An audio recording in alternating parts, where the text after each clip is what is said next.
الحمدللہ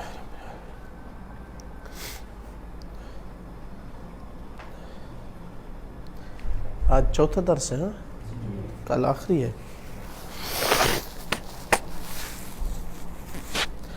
کوشش کرتا ہوں انشاءاللہ کوئی سمیٹ لیں ہم مطالب کچھ۔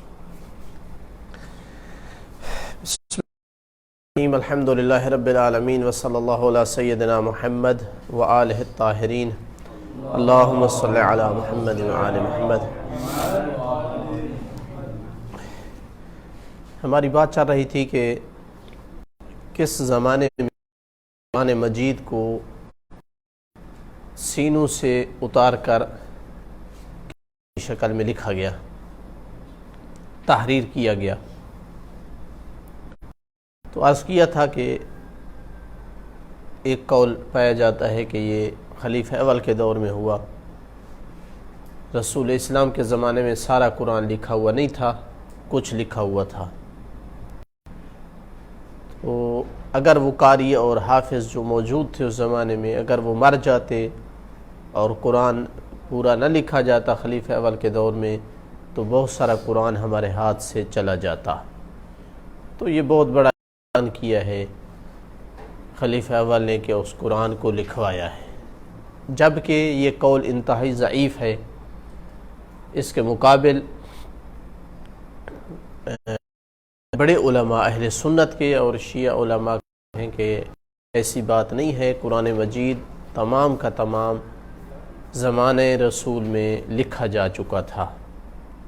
اس پر دلیل ہے کہ خلیفہ اول کے دور میں لکھا گیا، چند ایک روایات ہیں جن کے بارے میں کل ہم نے جواب ذکر کیا تھا۔ اس کے مقابل یعنی ان روایات پر کئی ایک اعتراضات اور اشکالات ذکر کیے تھے، اور اس کے مقابل کئی ایک روایات ذکر کی تھیں جو ان سے بھی زیادہ ہیں، عدد میں مضبوط روایات ہیں کہ جو دلالت کرتی ہیں کہ زمانے رسول ہی میں قرآن مجید کو لکھا گیا تھا۔ ان روایات میں سے چند ایک کل پڑھی تھیں۔ ایک روایت ہے زید بن ثابت سے کہ کنت اکتب الوحی عند رسول اللہ صلی اللہ علیہ وآلہ وسلم، وحی لکھتا تھا رسول اسلام کے پاس، وہو یملی علی، اور وہ املا فرماتے تھے مجھ پر، لکھواتے تھے۔ فاذا فرغت، جب میں فارغ ہو جاتا، قال اقرأہ، تو کہتے تھے کہ پڑھو اس کو، فاقرأہ، میں اس کو پڑھتا تھا۔ فإن کان فیہ سقط، اگر اس میں کوئی حرف کلمہ سقط ہوتا، مجھ سے مس ہو جاتا، اکرمہ، تو اس کو درست فرماتے۔ ثم اخرج بہ الی الناس، پھر اسے لوگوں کے لیے باہر نکالتے تھے کہ لوگ اگر اس سے لکھنا چاہیں، اس سے یاد کرنا چاہیں۔ تو یہ دلیل بتاتی ہے کہ ایک ایک وحی لکھی جا رہی تھی اور لکھنے کے بعد لوگوں کو دی جا رہی تھی۔ تو کیا مصلحت تھی اس میں کہ کچھ آیتیں لکھوائیں اور کچھ نہ لکھوائیں؟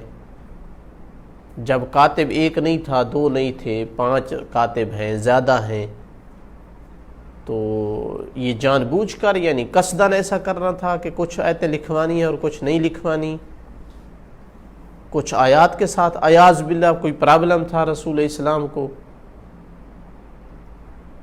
تو یہ لوگ ان کے ساتھ ہوتے تھے، چاہے رسول اسلام صلی اللہ علیہ وسلم گھر میں ہوں۔ اچھا، پھر ایسا تو نہیں تھا کہ رسول اسلام جنگ میں ہے اور آیت اتری ہے تو واپس آ کر انہیں اعاذ باللہ یاد نہ ہو کہ یہ آیت اتری ہے۔ تو لہٰذا اس طرح کی روایات بہت ساری ہیں جو دلالت کرتی ہیں کہ سارا قرآن لکھا جا رہا تھا۔ کچھ کہتے ہیں کہ صحیح بخاری کی حدیث ہونی چاہیے، تو صحیح بخاری میں بھی ایسی حدیثیں موجود ہیں۔ قتادہ نے سوال کیا انس بن مالک سے یا انس بن مالک سے، من جمع القرآن علی عہد رسول اللہ، کہ قرآن جمع کیا گیا ہے عہد رسول میں، کسی نے کیا ہے؟ اس صحابی سے پوچھا گیا۔ قال اربعۃ، 4 لوگوں نے جمع کیا ہے، کلہم من الانصار۔ یہ ظاہراً انصار کی طرف کریڈٹ دینے کی کوشش ہے چونکہ یہ انصار ہی تھا، ورنہ بعض روایات میں ہے کہ غیر انصار مہاجرین میں سے بھی بعض نے لکھا ہے، اور بالخصوص علی علیہ الصلوۃ والسلام کا آگے ذکر آ رہا ہے۔ تو 4 نے لکھا، ابی بن کعب، معاذ بن جبل، زید بن ثابت اور ابو زید۔ یہ صحیح بخاری کی روایت ہے، اور کئی ایک روایات میں نے کل آپ کو عرض کی تھی۔ اب بعض کہ جو کہتے ہیں کہ نہیں، پورا قرآن نہیں لکھا گیا رسول اسلام صلی اللہ علیہ وسلم کے دور میں، وہ کہتے ہیں کہ اس قرآن سے مراد حفظ ہے، کہ جامع القرآن یعنی قرآن کو حفظ کیا ہے ان 4 نے، جبکہ یہ خلاف ظاہر ہے کہ انہوں نے جمع کیا تھا حفظ میں۔ حافظ تو بہت سارے تھے، اس وقت حفظ پرابلم نہیں تھا، لکھنا پرابلم تھی۔ عرب کے اس معاشرے میں حفظ تو آسان تھا، کئی ایک حافظ تھے۔ عجیب ہے، یعنی ادھر سے کہتے ہیں، یعنی تناقض دیکھیں حالت، ادھر سے کہتے ہیں کہ خلیفہ ثانی کو بہت زیادہ ٹینشن ہوئی کہ 70 حافظ مارے گئے ہیں، تو ہم قرآن کہاں سے لیں گے؟ ادھر سے کہتے ہیں زمان رسول میں 4 حافظ تھے، 70 تو کم سے کم والی روایت عرض کر رہا ہوں، 700 تک بھی ہے۔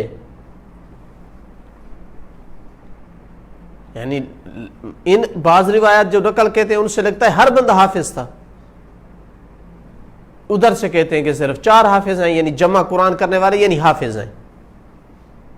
تو اس سے تو تعارض اور ٹکراؤ پیدا ہوتا ہے کہ اگر کہا جائے کہ یہ 4 ہی صرف جمع کرنے والے ہیں یعنی حفظ کرنے والے، خود جمع کرنا ظاہر ہو رہا ہے قرآن مجید کو لکھ کر اپنے پاس جمع کرنا مراد ہے، چونکہ یہ ان میں سے اکثر کاتب وحی ہیں جن کے بارے میں کہا گیا ہے کہ انہوں نے جمع کیا ہوا تھا۔ اور دوسرا کہ حافظ اگر مراد لیے جائیں تو وہ 4 میں منحصر نہیں ہے، روایات آپ کی یہی بتاتی ہیں کہ حافظ بہت سارے تھے، لیکن جب مرنے کا خطرہ ہوا ان کا، اگلی نسل کے لیے ٹینشن ہوئی، تو قرآن جو ہے ہم نے لکھوایا۔ تو لہٰذا ان سب روایات کو جو ہم نے کل ذکر کی ہے یا ابھی یہ روایت پڑی ہے جمع کرنے والی، ان کو حفظ پہ حمل کرنا یہ یعنی خلاف ظاہر ہے جداً۔ اسی وجہ سے کئی ایک بڑے جید علماء ان کے جنہوں نے اس میں قلم اٹھایا ہے علوم قرآن میں، وہ اس بات کو نہیں مانتے کہ قرآن مجید لکھا ہوا نہیں تھا، بلکہ وہ شد و مد یعنی پوری شد و مد سے اسی بات کو ثابت کرتے ہیں کہ قرآن مجید لکھا ہوا تھا، صرف خلیفہ اول کے دور میں اس کو ترتیب دیا گیا، یعنی جس کو ہم کہیں تالیف کیا گیا۔ تالیف عربی کے معنی میں یعنی اس کو مرتب کرنا۔ مثلا ان میں سے سیوطی ماہر ہے اس فن کا، ایک مثال دیا جاتا ہے علوم قرآن میں جن لوگوں نے تحقیق کیا ان میں سے بڑا نام ہے سیوطی کا۔ وہ نہیں مانتے سیوطی کہ یہ رسول اسلام کے دور میں کچھ قرآن لکھنے سے رہ گیا تھا۔ اسی طرح صاحب البرہان زرکشی وہ بھی اسی قول کے قائل ہے۔ شیخ محمد عاقب شنقیطی ہیں، انہوں نے بھی علوم قرآن میں لکھا۔ تو اس طرح کے اور بھی کئی ایک نام ہیں جو اس قول کے قائل نہیں ہے۔ لہٰذا اگر اس کو آپ قول کو مانتے ہیں تو اولاً آپ نے اجماع کی مخالفت کی ہے، حتیٰ قرآن کے بعض ظواہر کی مخالفت کی ہے، آپ نے رسول اسلام صلی اللہ علیہ وآلہ وسلم پر ایک قسم کا جو ہے وہ ایک اتہام لگایا ہے، گویا کہ انہوں نے عیاذ باللہ کوتاہی کی تھی، یعنی بہت بڑے بڑے اس پر مفاسد مترتب ہوتے ہیں۔ لہٰذا یہ انتہائی ضعیف قول ہے۔ باقی رہا ہمارے پاس 2 قول، اس کے بعد کہ قرآن مجید سب کا سب رسول اسلام صلی اللہ علیہ وآلہ وسلم کے دور میں لکھا جا چکا تھا، کس نے اس کو تالیف کیا، 2 جلدوں میں بند کیا، ترتیب دیا؟ کیا رسول اسلام صلی اللہ علیہ وآلہ وسلم کے دور ہی میں ایسا ہوا یا کہ نہیں ایسا بعد میں ہوا ہے؟ یہاں زیادہ عدد علماء کا یہ ہے کہ جو کہتے ہیں کہ بعد میں ہوا ہے، خلیفہ اول کے دور میں ایسا ہوا ہے۔ اہل سنت تقریباً اسی قول پر ہیں، شیعہ علماء میں سے بھی بڑے بڑے نام اسی قول کے قائل ہیں۔ سید علامہ طباطبائی اسی قول کے قائل ہیں، علامہ بلاغی یعنی فن کے ماہر ہیں، وہ اس قول کے قائل ہیں۔ لیکن اس کے مقابل بھی قول ہے دوسرا کہ حتیٰ تالیف بھی رسول اسلام کے دور میں، ترتیب بھی انہی کے دور میں ہوا۔ اس میں سب سے پہلا جو عالم مجھے ملا ہے جو اس قول کا قائل ہے، سید مرتضی علم الہدا ہے۔ جیسا کہ ایک کتاب ہے مباحث فی علوم القرآن مناع القطان کی، انہوں نے طبرسی سے نقل کی ہے سید مرتضیٰ کا یہ قول کہ وہ قائل تھے کہ رسول اسلام کے زمانے ہی میں ترتیب پایا ہے۔ علامہ رافعی اس قول کے قائل ہیں، سید خوئی بھی اور بعض یعنی حاضرین علماء میں سے بھی اس قول کے قائل ہیں۔ اب دیکھتے ہیں کہ جو کہتے ہیں کہ خلیفہ اول کے دور میں ہوا، ان کے پاس کیا دلیل ہے اس پر؟ اگر ہمارے پاس کوئی دلیل نہ ہوتی تو ہم کیا کہتے کہ کس دور میں ہونا چاہیے؟ کیا خیال ہے، حق کیا بنتا ہے؟ کوئی کسی مسلمان سے بھی پوچھ لو، کہے گا حق یہ ہے کہ رسول اسلام کے دور میں مکمل ہونا چاہیے، ترتیب ہونی چاہیے، اس کو 2 جلدوں میں۔ جس مسلمان کو ان باتوں کا کوئی خبر نہیں، اس کا تو عقیدہ ہوگا، اگر اس سے پوچھ لو نا، اس کو کوئی پتہ نہ ہو کہ کوئی اختلاف ہے یا نہیں مسئلے میں، اس سے پوچھو کہ آپ کا کیا خیال ہے کہ کس نے جمع کیا ہے قرآن ہمارا، کہے گا رسول اسلام سے آ رہا ہے ایسا۔ یعنی گویا حق اور انصاف یہ ہے کہ ایسا ہونا چاہیے کہ رسول اسلام ہی اپنی زندگی میں جمع کروائیں۔ لیکن جو اس کے قائل ہیں، میں نے عرض کیا ہے کہ بڑے بڑے نام ہیں کہ خلیفہ اول کے دور میں اس کو ترتیب دیا گیا ہے، وہ کیوں ہے؟ اور یہ میں نے پہلے عرض کیا ہے کہ بہت زیادہ فرق نہیں پڑتا ان 2 قولوں میں، اختلاف کا بہت کوئی ثمرہ نہیں ہے، یعنی کوئی بہت بڑا خلا ہونے والا نہیں تھا اسلام میں اور قرآن میں کہ جس سے بچا لیا ہے ہمیں خلیفہ اول نے۔ قرآن لکھا ہوا تھا سارا، ورقوں کی شکل میں تھا، انہوں نے اس کو جلد کروا دیا، یوں سمجھے۔ بہت بڑا کوئی اتنا نہیں ہے کوئی کارنامہ جیسے پیش کیا جاتا ہے۔ تو جو اس قول کے قائل ہیں، اولاً وہ کہتے ہیں کہ قرآن مجید زمان رسول میں جمع کرنا اس لیے مشکل تھا کہ مسلسل آیتیں اتر رہی تھیں، تو کیسے 2 جلدوں میں جمع کرتے؟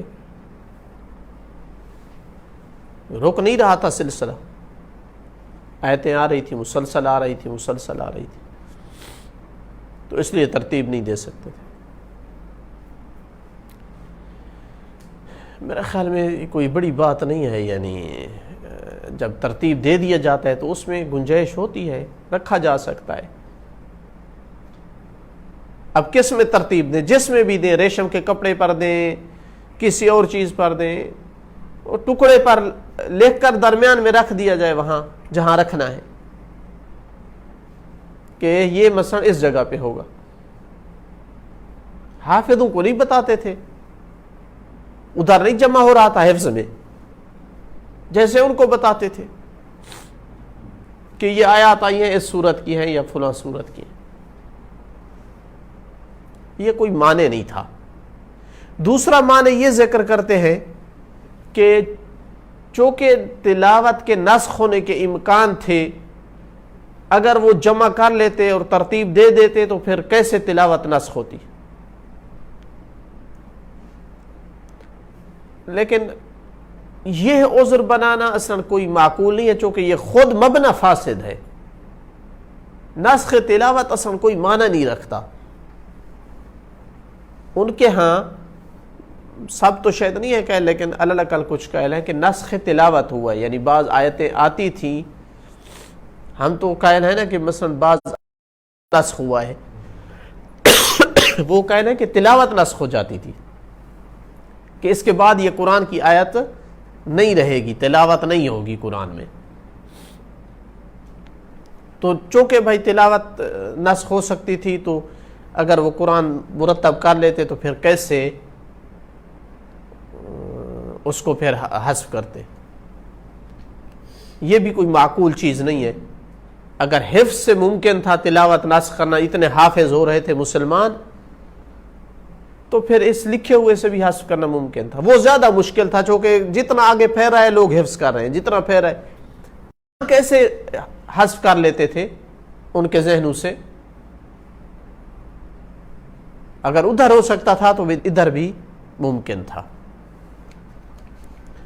تیسرا ان کا اس قول کا مبنی روایات ہے۔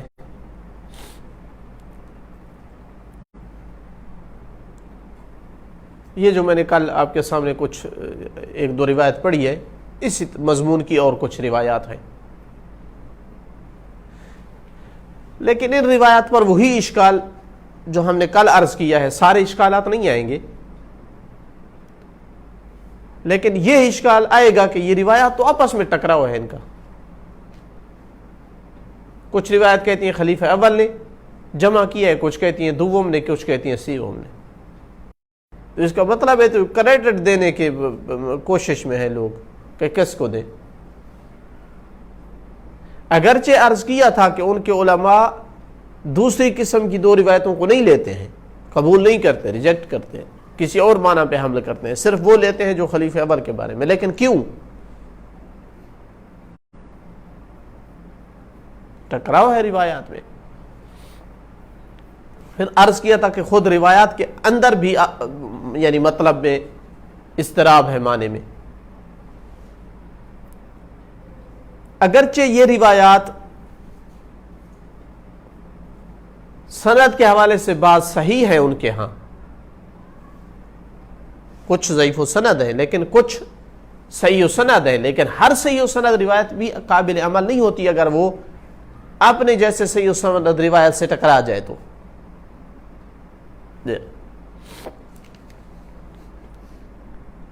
تو لہٰذا ان روایات پر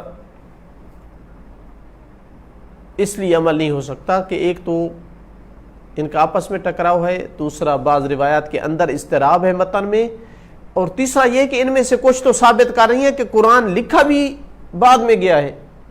زید کہتا ہے کہ میں نے جمع کیا قرآن لخاف اور ان چیزوں سے، ومن صدور رجال، لوگوں کے سینوں سے لیا، جبکہ آپ اس قول کو نہیں مانتے ہیں۔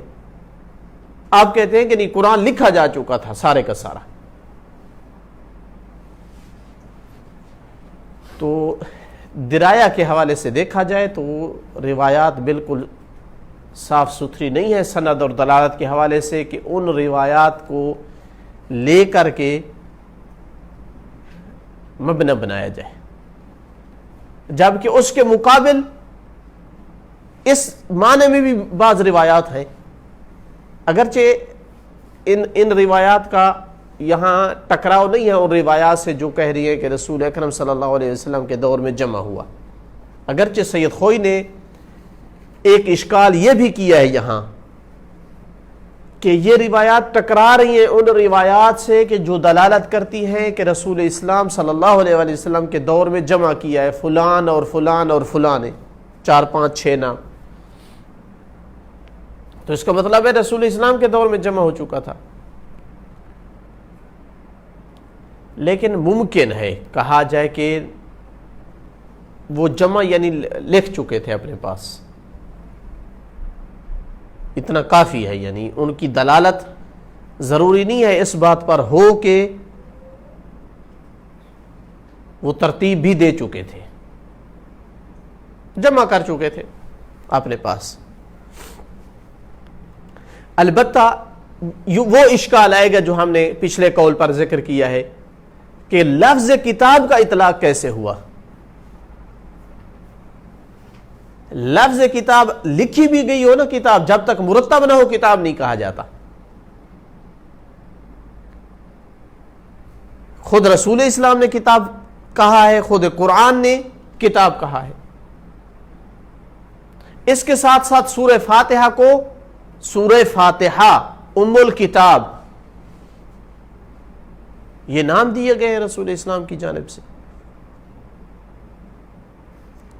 اس کے علاوہ وہ اشکال بھی آئے گا کہ مصحف میں دیکھ کر تلاوت کرنا، اگر پراگندہ ہو تو کیا تلاوت کی جا سکتی ہے؟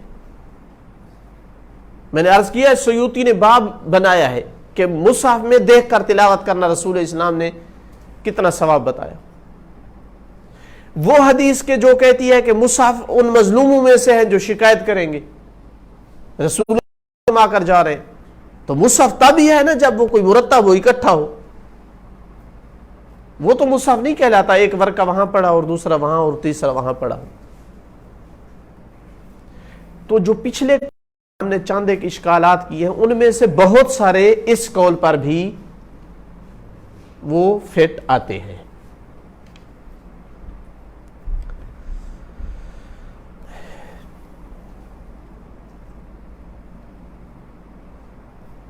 بعض نے لکھا ہے کہ اس قول کی دلیل یہ ہے کہ اس پر نصوص اور اجماع ہے کہ ابو بکر نے جمع کیا ہے، اس کو ترتیب دیا ہے۔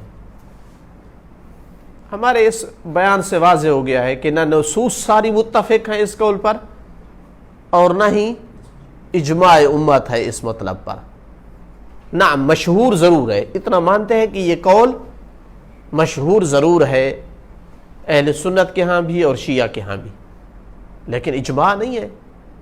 میں نے عرض کیا سید مرتضیٰ کا قول نقل کیا گیا ہے، تو متقدمین میں بھی ہیں جو مخالف ہیں اس قول کے اور متاخرین میں بھی موجود ہیں۔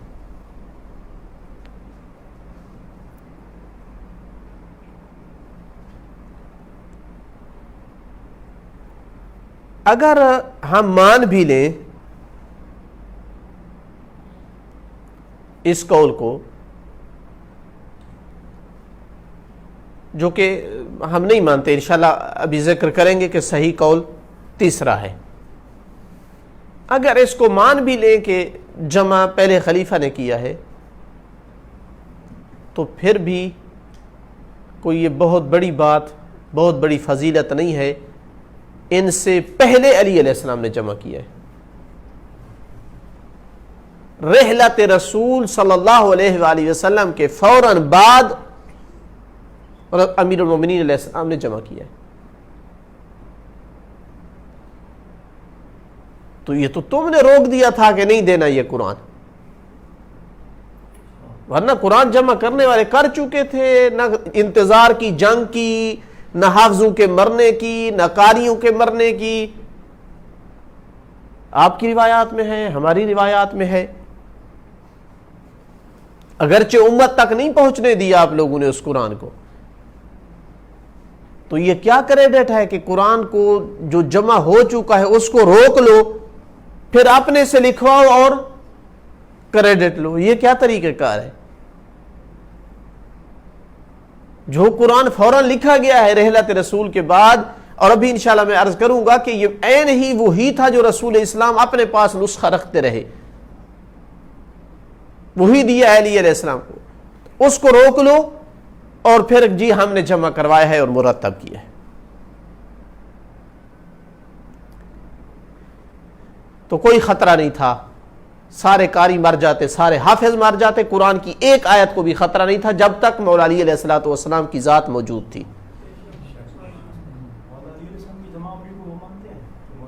میں ابھی عرض کرتا ہوں روایات ان کے ہاں موجود ہیں۔ تو بالعکس تم نے علی علیہ السلام کے قرآن کو روک کر ہمارے اوپر کئی معانی فوت کر دیے ہیں قرآن کے۔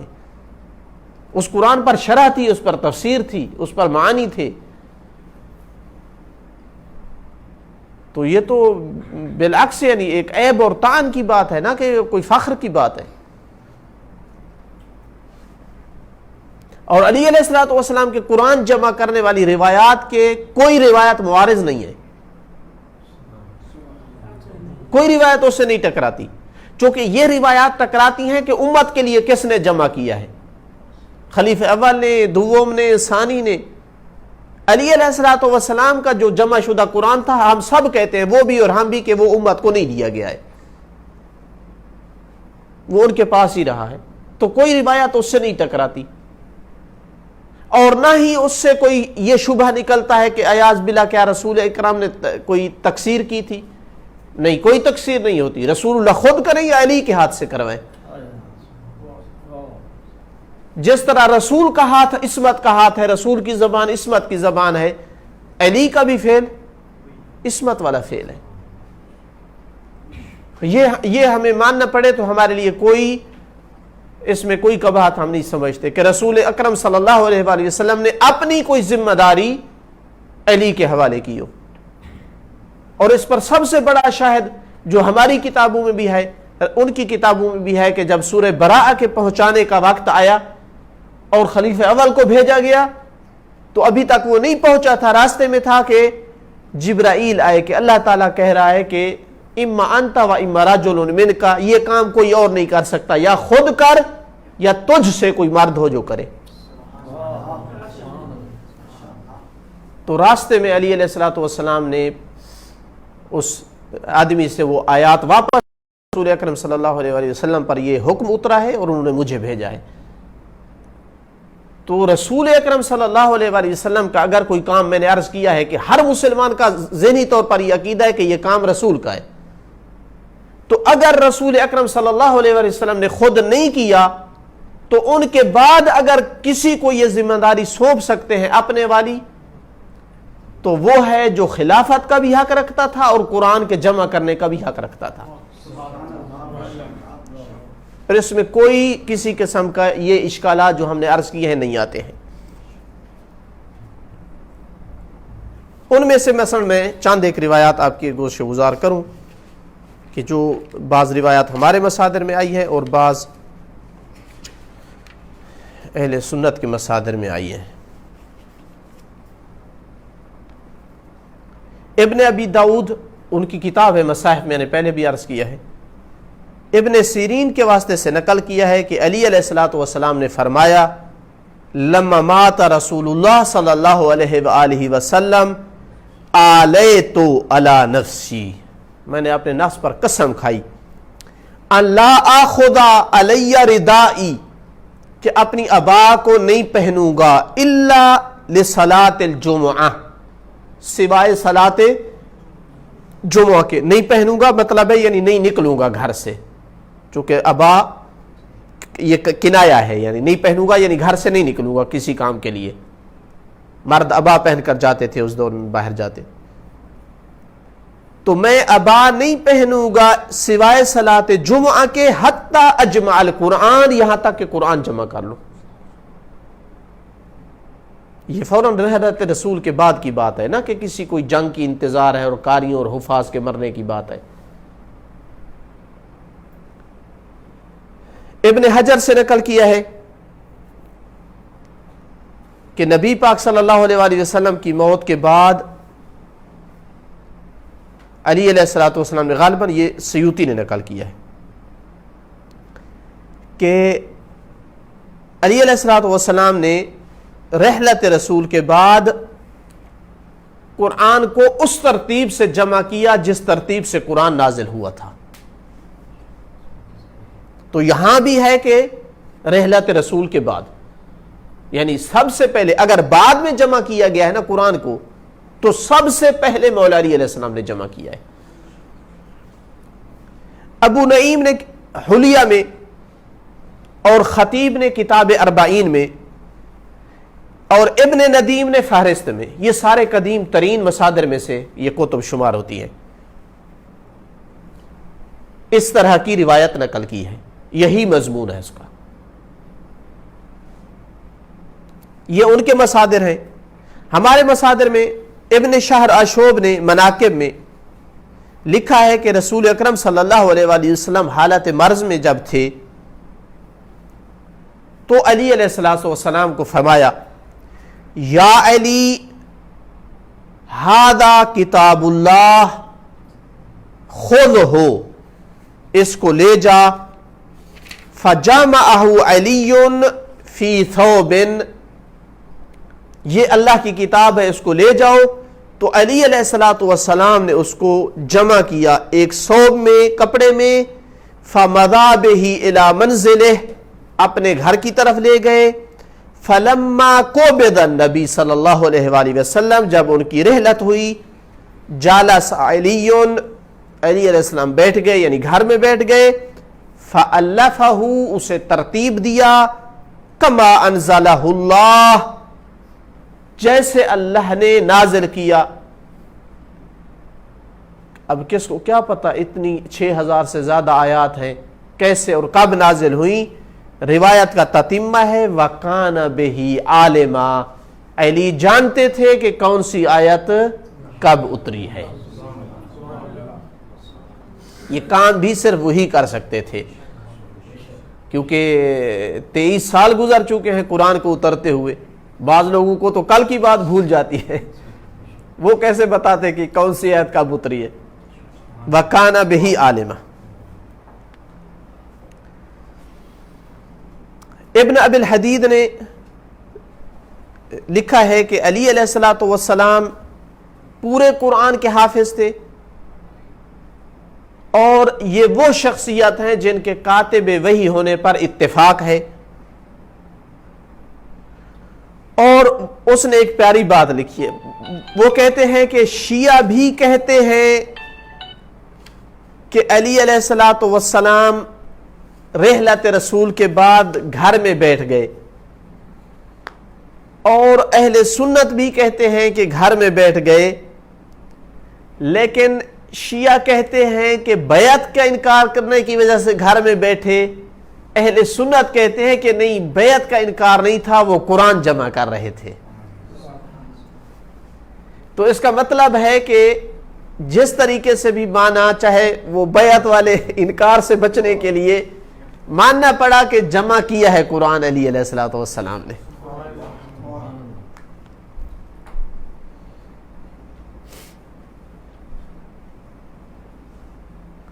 امام صادق علیہ الصلوۃ والسلام سے روایت ہے تفسیر قمی میں، ہمارے قدیم ترین مصادر میں سے، کہ رسول اکرم صلی اللہ علیہ وآلہ وسلم نے فرمایا، یا علی القرآن خلف فراشی فی المصحف۔ ہماری جو روایت ہے نا ابن شہر اشوب میں، اس میں بھی کلمہ کتاب ہے کہ یا علی ہذا الکتاب، اشارہ کیا کہ ہذا الکتاب، اگر یہ جمع نہ ہو تو کیسے کتاب کہا جائے؟ اور اس روایت میں بھی کیا ہے؟ یا علی القرآن خلف فراشی فی المصحف، مصحف میں ہے، والحریر والکراتیس، چونکہ عرض کیا تھا کہ کئی چیزوں پر لکھا جاتا تھا، ریشم کے کپڑے اور کاغذ پر ہے۔ فَخُذُوهُ وَاجْمَعُوهُ، اس کو لے جاؤ اور جمع کرو۔ وَلَا تُضَيِّعُوهُ كَمَا ضَيَّعَتِ الْيَهُودُ التَّوْرَاتَ، اس کو ویسے ضائع نہ کرو جیسے یہود نے تورات کو ضائع کیا تھا۔ تو اس کا مطلب یہ ہے کہ رسول اکرم صلی اللہ علیہ وآلہ وسلم نے ایک ہی جگہ اکٹھا کیا ہوا تھا، ایسا نہیں تھا کہ بکھرا ہوا تھا، ایک ہی جگہ اکٹھا کیا ہوا تھا۔ دونوں روایتوں سے یہ ظاہر ہوتا ہے، صرف کیا کرنا تھا، اس کو کوئی ترتیب دینی تھی، آگے پیچھے مثلا جیسے رسول اکرم نے بتایا ہوا تھا اسی طرح کرنا تھا، اور یہ کام انہوں نے علی علیہ السلام کو سونپ دیا، تو ان کی طرف سے کوئی اس میں تقصیر اور کوتاہی نہیں ہے، چونکہ ان کے مسند کے وارث ہیں، ان کے خلیفہ ہیں، ان کے وصی ہیں، ان کے جانشین ہیں، ایسا کام ان کے حوالے کیا جا سکتا ہے۔ کوئی آیت آگے پیچھے بھی ہو تو خوف نہیں ہے، قرآن ان کے سینے میں موجود ہے۔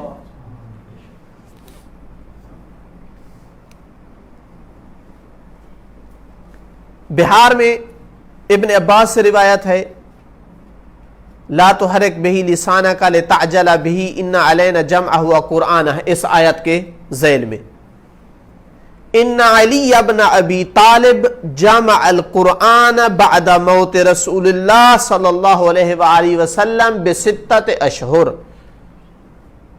کہ علی علیہ الصلوۃ والسلام نے پورے قرآن کو رحلت رسول کے بعد جمع کیا 6 ماہ میں، اور یہ اتفاق ہے کہ دوسری بیعت والی بھی روایات میں یہی ہے کہ 6 ماہ تک علی علیہ السلام سے بیعت کرانے میں کامیاب نہیں ہوئے، 6 ماہ بعد زبردستی قتل کی دھمکی دے کر جناب عباس درمیان میں پڑے اور انہوں نے پکڑ کر ہاتھ جو ہے وہ رکھوایا خلیفہ اول کے ہاتھ پر، تو 6 ماہ تک تقیتاً بھی وہ بیعت نہیں لے سکے ہیں۔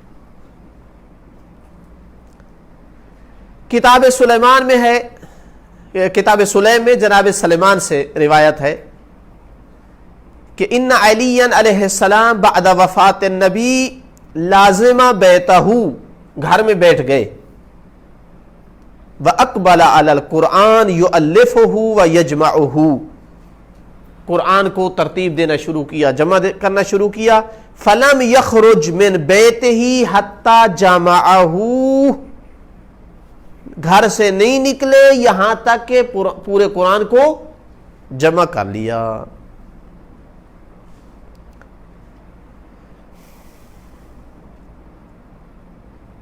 اور بھی روایات اس مضمون میں موجود ہیں کہ علی علیہ الصلوۃ والسلام نے قرآن کو جمع کیا، تو لہٰذا دوسرا قول جو ہے اس پر ہم نے چند ایک اشکال ذکر کیے ہیں۔ اگر ہم مان بھی لیں کہ وہ خلیفہ اول نے جمع کیا ہے تو عرض کیا ہے تب بھی کوئی بہت بڑا کام نہیں ہے اور بہت بڑی فضیلت نہیں ہے، بلکہ ان سے پہلے علی علیہ الصلوۃ والسلام نے جمع کیا، اور وہی جمع کیا جو رسول اکرم صلی اللہ علیہ وسلم اپنے پاس رکھتے تھے۔ اگر اب کوئی کہہ سکتا ہے کہ پھر نتیجتاً روایات تو ہیں، ان کا بھی کوئی معنی ہونا چاہیے یا نہیں؟ اگر ان روایات کو لیا بھی جائے اور کوئی معنی ان کا قبول کیا بھی جائے تو معقول معنی ان کا یہ ہے کہ خلیفہ اول کے پاس، حکومت کے پاس کوئی قرآن نہیں تھا، ہر کسی نے اپنے اپنے قرآن لکھے ہوئے تھے، اپنے اپنے ان کے پاس نسخے تھے، تو یہ چاہتے تھے کہ ہمارے پاس بھی کوئی قرآن ہونا چاہیے، اگر یہ حافظ اور یہ قاری چلے گئے تو ہمارے پاس کیا نسخہ ہوگا قرآن کا، ہم کہاں سے لیں گے؟ حکومت ہے ہماری، ہم نے جو ہے لوگوں کو قرآن مثلا دینا ہے، تو یہ اپنے لیے ایک خاص نسخہ تیار کروایا۔ اسی وجہ سے وہ خلیفہ اول کے پاس رہا، پھر دوم کے پاس رہا، اور پھر حفصہ کے پاس رہا۔ تو یہ کوئی بہت بڑا کارنامہ امت کے لیے نہیں تھا۔ باقی رہا کہ جو تیسرا قول ہے رسول اکرم صلی اللہ علیہ وسلم ہی نے اس کو جمع کروایا، ترتیب دیا، اس پر ان کے پاس کیا دلیل ہے انشاءاللہ کل آخری درس میں اس کو بھی ذکر کریں گے۔ اور ساتھ قرآن کا جو جمع کرنے کا چوتھا معنی ہے، ایک قراءت پر جمع کرنا، وہ کب ہوا، مختصر انداز میں اس کو بیان کریں گے۔ قراءت جو ہے وہ اس پر جمع کب ہوا، اور حرکات قرآن کو کب دی گئیں، اور نکات جو ہے قرآن کو کب دیے گئے، اور قرآن کو پاروں میں تقسیم کب کیا گیا۔ کل چونکہ آخری درس ہے انشاءاللہ یہ سارے ٹاپک جو ہے مختصر انداز میں انشاءاللہ ان کو بیان کریں گے۔ والحمدللہ رب العالمین، وصلی اللہ علی سیدنا محمد وآلہ الطاہرین۔ صلی علی محمد وآلہ